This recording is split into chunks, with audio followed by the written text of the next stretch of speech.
Hi guys, welcome to our latest episode of WAKO Kickboxing Talks. I'm absolutely delighted to be here with both Dominic and Peter from Top 10 Martial Arts. And again, I'm super excited to get started here. I might just dive in and quiz the lads. Sorry boys, I won't quiz you, but I'm really excited to hear your story. And again, for anybody that doesn't know, I'm sure most people would, but Top 10 is a platinum sponsor, meaning that you can wear it at all WAKO events and including your continental and your world championships as well. So it's a brand that a lot of us on the scene would be used to seeing.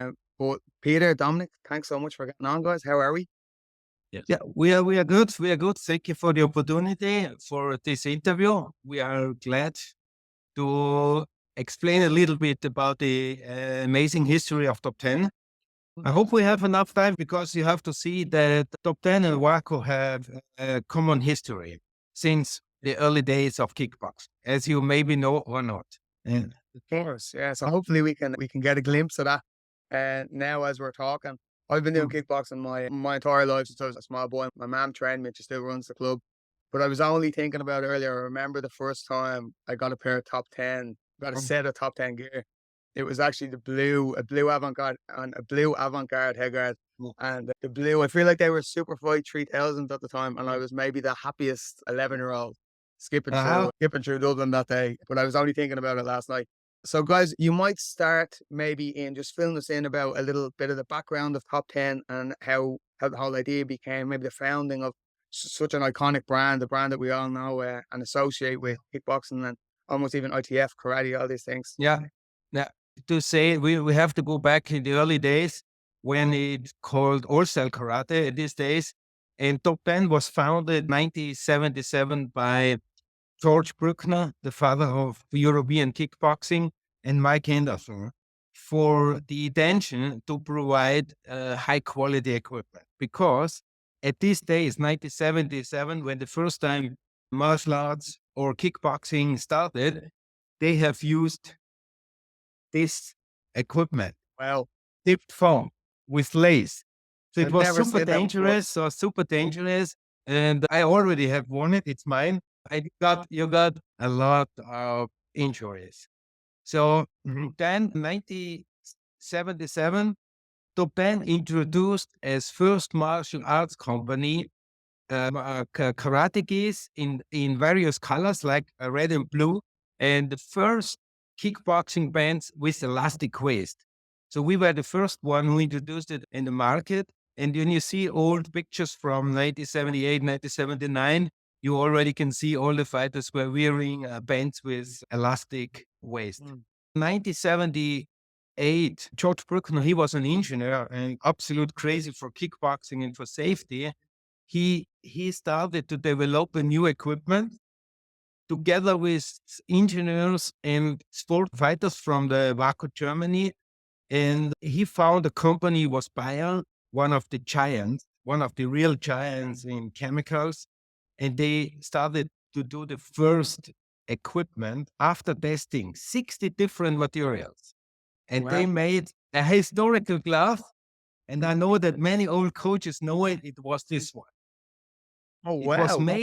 It was made of Biflex, like the head guard, and the kicks were the same, absolutely same. Wow. Yeah. And still today, people asking if we sell it. What we have only a few products here, and this product were developed by German engineers and was tested also at the TÜV and Technische University of Berlin. And this outstanding equipment was first time used and introduced at the World Championship 1983. So 1983, even in full conduct, they have worn this kind of gloves. Smaller gloves. Interesting. I've never seen them. I've never seen a glove like that Yeah. before. Yeah, yeah.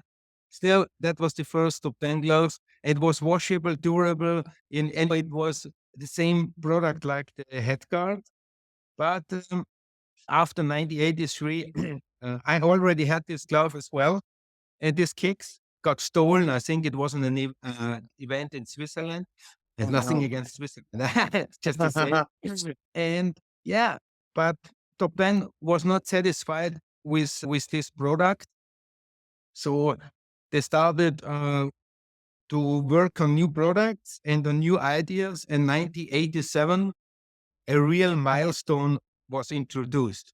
And nobody knows it these days, but 1987, Top 10 introduced the one-piece mold for all gloves. We had a patent for 20 years. This product, it was made of open cell foam with the highest density which was on the market. So what was happened 1987? This was the best glove by far because nobody had it. At this time, the boxing glove had wool, horsehair, or other stuff inside. Oh my God. So this was a one-piece mold and it was made in Germany. And this was really a milestone because the success with Top 10 started because of this. Yes. 1988, Olympic boxing in Seoul had a lot of problems because of so many knockouts. So IOC conducted Top 10 and the Technical University of Berlin. And after amazing tests with shock absorbing, again, I show it, it was fantastic. The Olympic Committee and the Olympic boxing decided to use Top 10 gloves at the Olympic Games 1992, 1996, and 2000. So this was really a milestone for Top 10. Yeah. Okay.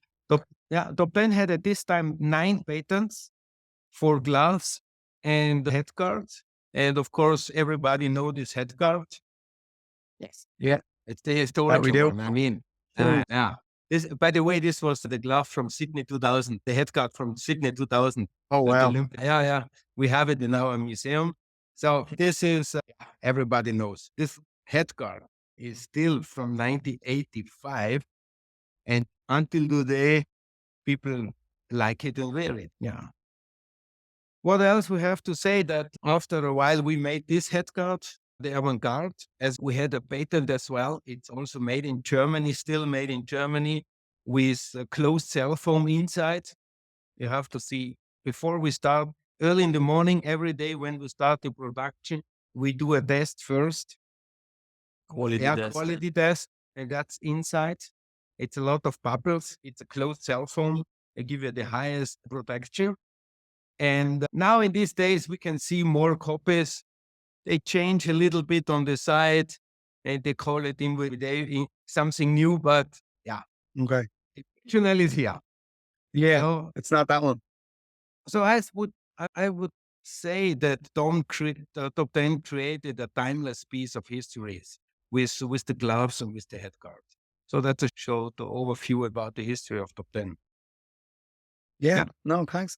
Thanks so much. And I think it's so interesting to hear you speak about that because people would know the brand. And I think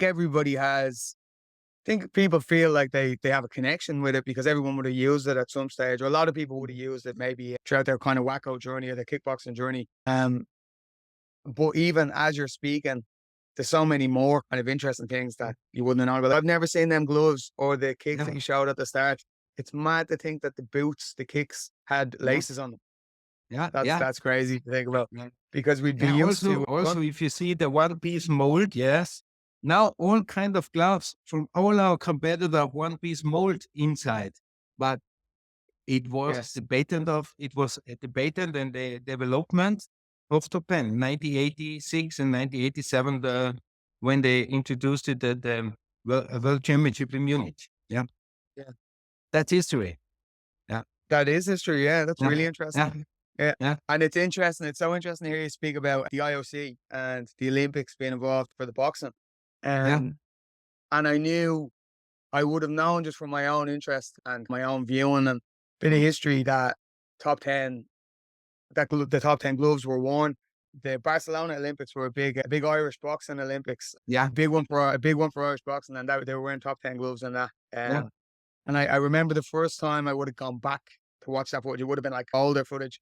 And I would have been kickboxing at the time and I would have worn the top 10 gear. And I remember thinking, oh my God, like the lads are wearing the top 10 gloves. And they weren't the same gloves, but they would have looked similar in design. It was just to see the brand. I remember being really taken back by that.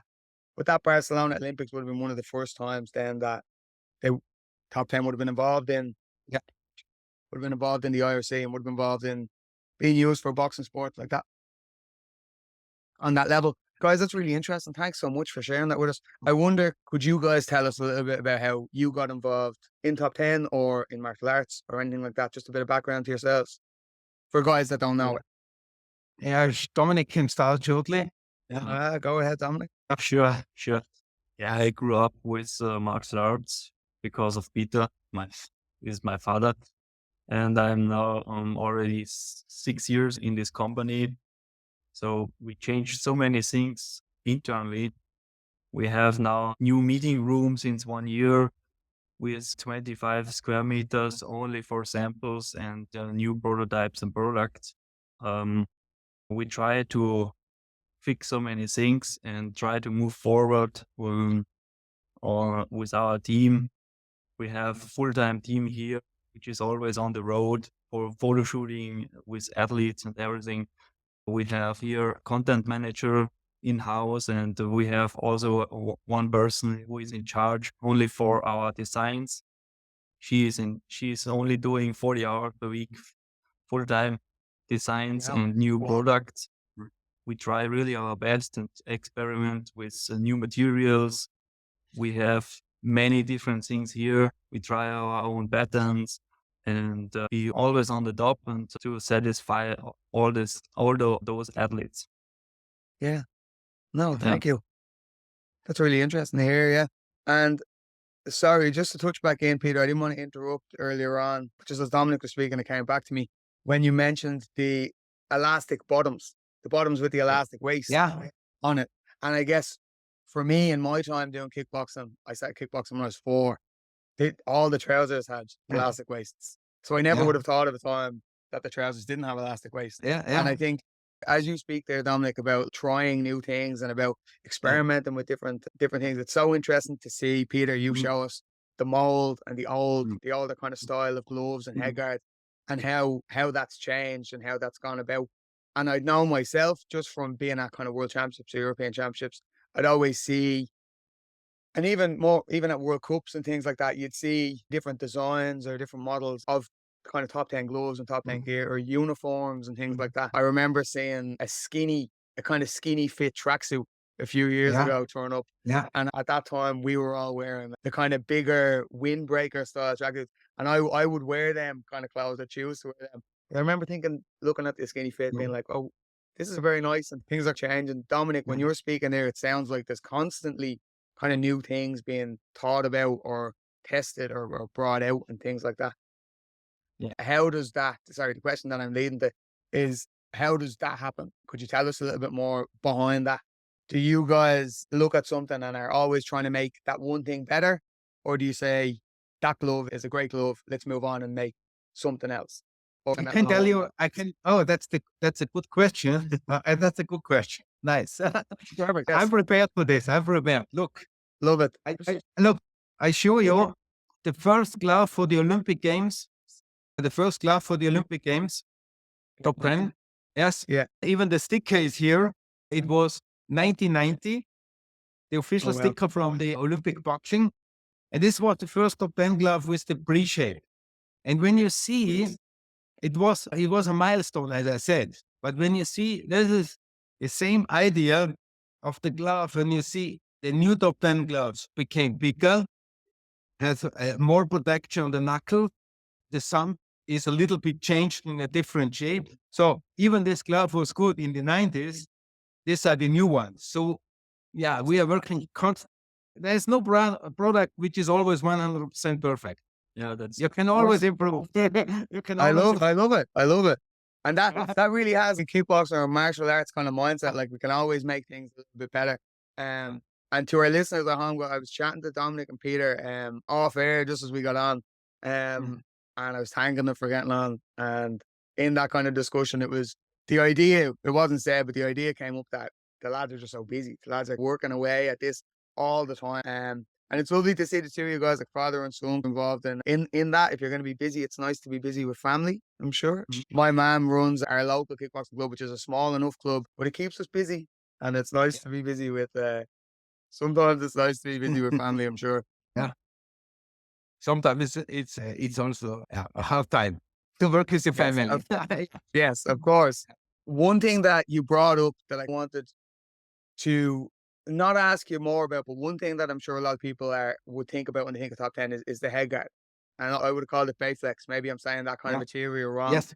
But I think one thing, when you show us that this head guard from Sydney from 2000, Yeah. which is over 20 years ago, to think that design or that material is still being used. Now, I understand you're telling me that there's adjustments being made and there's changes being made, but even that is so cool. That kind of material was so good then, and you guys are able to keep that going and make that still happen. The head guards would always be, like I talked about when I got that, I would have got my first set of gear when I was maybe 10 or 11, and I'd still have that blue head guard, that blue avant-garde head guard. I'd still have that and I'd still wear it, and that was a very long time ago.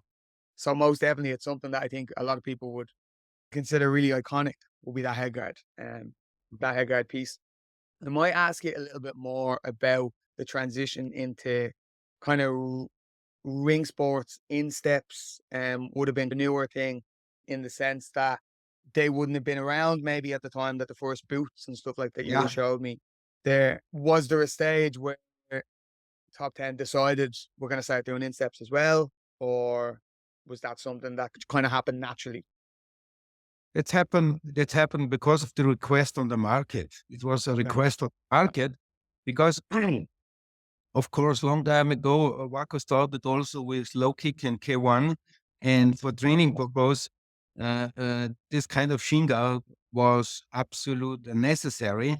And as this shin guard was already famous in Thailand, so you have seen this product in Thailand, and when you have changed something, then you check what is on the market, and then we have seen, especially between Sheen and Instep, there is a weakness. So we added new green double stitching, so it doesn't break. It's never broke. So you learn, let's say, learning by doing and selling, because you will get the feedback from your customers. You train, you give it out for your. We have more than 100 athletes which we are sponsoring. So you give out the equipment. Yeah, we give Yeah. out. We give They are it to the testing it, athletes. yeah, We and give it to the customer. We Yeah. test it internally. We invested really a lot of time and effort in those products to improve and improve. And just this week, we had already a meeting with new products. So everybody here in our company is also able to uh, present his feedbacks on new products, new ideas, and we are always welcome because we want to do something for the athletes. So this is the most important part. We want to have satisfied athletes which can identify with our brand because we're cool. That's it. Yeah. Yes. Yeah. And that really leads into the question I was going to ask you both lads, which was that kind of piece on feedback, like how important is the feedback from the kind of community? Sounds like you've answered that question already. You beat me to it. Yeah. Which is hard to do, guys. But it's great to hear you guys talk about again how important the voice of the people using the gear is. Right. You're speaking about the athletes, the kind of high level athletes that you sponsor, Yeah.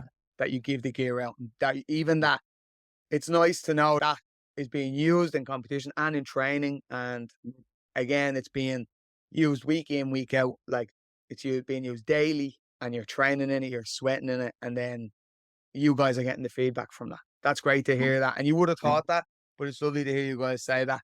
And again, in like martial arts schools in general, in gyms, that people are able to use the equipment, and then that you guys are hearing that, and there's a value put on that. And I think the try and try again part that you guys mentioned earlier on, the being able to improve things, like that ties hand in hand with that kind of feedback element of it.